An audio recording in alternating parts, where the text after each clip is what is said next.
ব্রহ্মা করিলেন সৃষ্টি, বিষ্ণু করলেন পালন, আর মহেশ্বর সংহারিল এই ত্রিভুবন। বীর্য রূপে আছে ব্রহ্মা, বায়ু রূপে হরি, আর মনি রূপে আছে রুদ্র দেহেরই মাঝারে। আগে যিনি জন্ম নিলেন সৃষ্টিকর্তা, ব্রহ্মা হলেন সনাতন।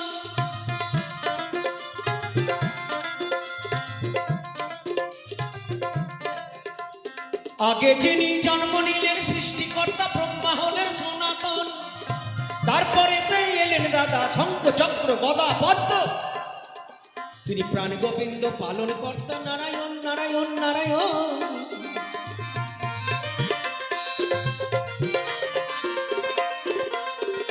এ পাগলা, ভালো করে বুঝবি রে বাবা, পাগলাকে ক্ষীর খা, পাগলা ছেলা খা, পাগলিকে ক্ষীর খাওয়া। আগে যিনি জন্ম নিলেন সৃষ্টিকর্তা, ব্রহ্মা হলেন সনাতন। তারপরে এলেন দাদা শঙ্খ চক্র গদা পদ্ম, তিনি পালন কর্তা। নারায়ণ নারায়ণ নারায়ণ। ওই দাদা তোমার হতে হতে, দাদা তোমার হতে হতে, ওই দাদা তোমার হতে হতে চলে এলো ষাঁড়ের পিঠে সংঘাত কর্তা ভোলানাথ বাবা। করে শুনবে বেটা, এই কথাটার জবাব আর কি শুনবা? করে শুনবে বাবা, কথাটার জবাব আর কি শুনবা? করে শুনবে বাবা, কথাটার জবাব আর কি শুনবা?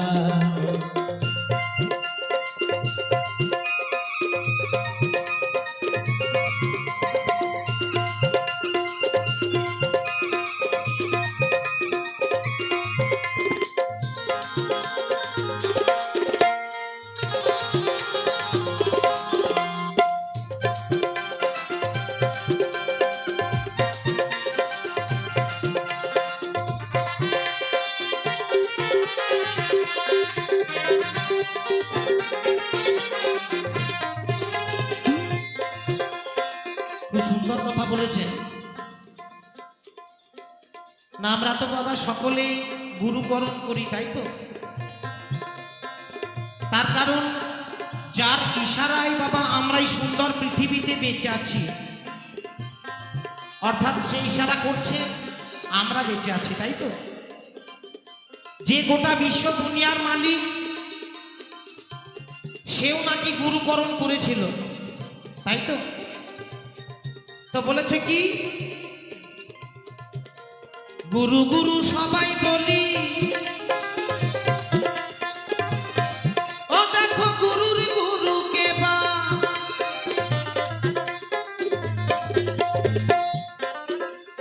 গুরু গুরু সবাই বলি, ও দেখো গুরুর গুরু কে বা। পঞ্চ পাণ্ডবের ওই কৃষ্ণ গুরু, পঞ্চ পাণ্ডবের ওই কৃষ্ণ গুরু। ভালো করে শুনবেন, যার ইশারায় বাবা আমরা এই সুন্দর পৃথিবীতে বেঁচে আছি, সেও নাকি গুরুকরণ করেছিল। পঞ্চ পাণ্ডবের ওই কৃষ্ণ গুরু, কৃষ্ণের গুরু কে বা। গুরু গুরু সবাই বলে, গুরুর গুরু কে বা। পঞ্চ পাণ্ডবের ওই কৃষ্ণ গুরু, তাহলে কৃষ্ণের গুরু কে বা?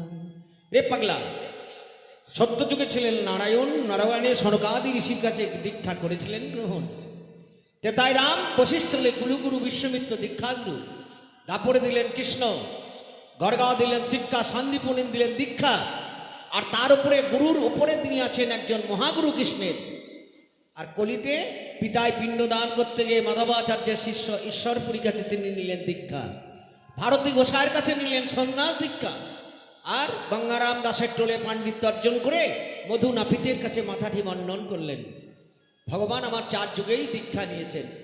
দীক্ষা কথাটার মানে হচ্ছে দিয়ে তারপর খা। ভগবান শ্রীকৃষ্ণ গীতায় বলেছেন, আমাকে না দিয়ে যারা খায় তারা চোর। তুমি ভগবানকে নিবেদন করে খাবার চেষ্টা করবে, তোমার শরীরে কোনদিন ব্যাধি হবে না। তাই বলি, গুরু কথাটার মানে হচ্ছে গু শব্দে অন্ধকার, রু শব্দে আলো। অন্ধকারে যিনি আলো দেন তিনি গুরু হলো।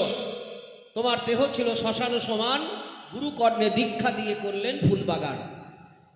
তাহলে স্থূলের গুরু পিতামাতা, প্রবোধের গুরু পুঁথিগত বিদ্যা শিক্ষক, আর সাধকের গুরু কৃষ্ণচন্দ্র, আর সিদ্ধির গুরু রাধারানী। গুরু গুরু সবাই বলে, গুরুর গুরু কেবা, পঞ্চ পাণ্ডবেরই কৃষ্ণ গুরু, সনসন কৃষ্ণের গুরু সান্দীপনী। কিন্তু কৃষ্ণের মহাগুরুকে, গুরুর উপরে যিনি গুরু তাকে বলা হয় মহাগুরু, মাস্টার, হেড।